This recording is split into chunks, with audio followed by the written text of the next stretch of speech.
90% of the Gaza deal is done, with the sticking points being the hostage-prisoner swap and the Philadelphia corridor, a senior Biden administration official told reporters on Wednesday. Basically, 90% of this deal has been agreed on, the official said, as he drew a picture of talks that were nearing completion, but still had significant challenges as to ones that were stalled or falling apart. In Israel, the debate on the hostage deal has focused on Prime Minister Benjamin Netanyahu's insistence that Israel would not agree to Hamas' demand that the IDF withdraw its forces from the critical buffer zone known as the Philadelphia corridor. Netanyahu himself has given 2 press conferences on consecutive nights in Hebrew and English to underscore the importance of this buffer zone between Egypt and Gaza.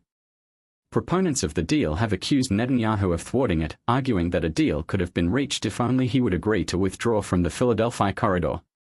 Israeli flags are seen on the Philadelphia corridor in the southern Gaza Strip. On July 15, 2024, the U.S. official, however, drew an opposite picture that focused on problems over the hostage-prisoner swap, while accusing Hamas of harming the chances of a deal.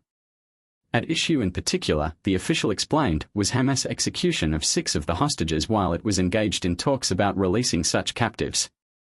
Before the events of this weekend, we had been working together with Egypt and Qatar, particularly on the arrangements of the prisoner exchange and putting together a package by which you would basically have everything worked out, the official said. Then there were the executions over the weekend, which has kind of changed the character of some of that discussion, the official explained.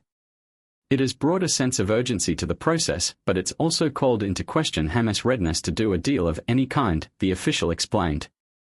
Stay updated with the latest news.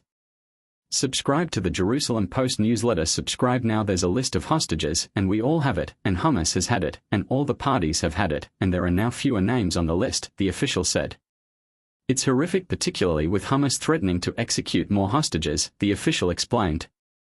Such actors were a reminder that we're dealing with a terrorist group, the official stated.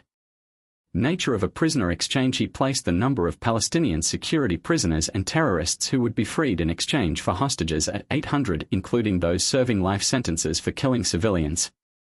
It's been expected that some 18 to 32 hostages would be freed in the first phase of the 3-phase deal. The official said that most of the talk in Doha earlier this week was on the issue of the hostage-prisoner exchange.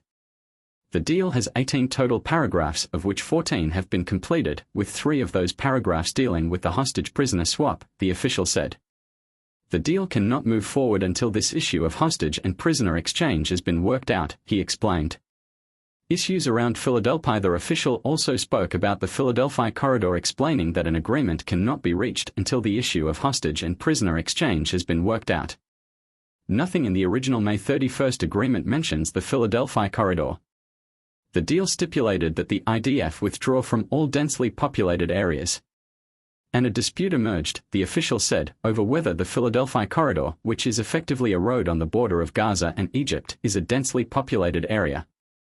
Israelis over the course of the last couple weeks produced a proposal by which they would significantly reduce their presence on the corridor, the official said, describing it as a fairly significant reduction, he said. The U.S. official stressed that there were options to secure the border that did not involve an IDF presence along the Philadelphia. We are going to make sure and certain that Israel's security is of the primary interest in this deal. I have seen some Israeli ministers say this deal somehow would sacrifice Israel's security. That is just fundamentally, totally untrue, the official said. If anything, I would argue that not getting into this deal is more of a threat to Israel's long-term security than actually concluding the deal, the official stated. Ultimately, the final decision-maker is Hamas leader Yahya Sinwar, he said. This is an article from the Jerusalem Post at September 5, 2024. Please check the link at the description. Pictures gotten from internet and may not correlate with the audio. If you like the video, please subscribe. Thank you for listening.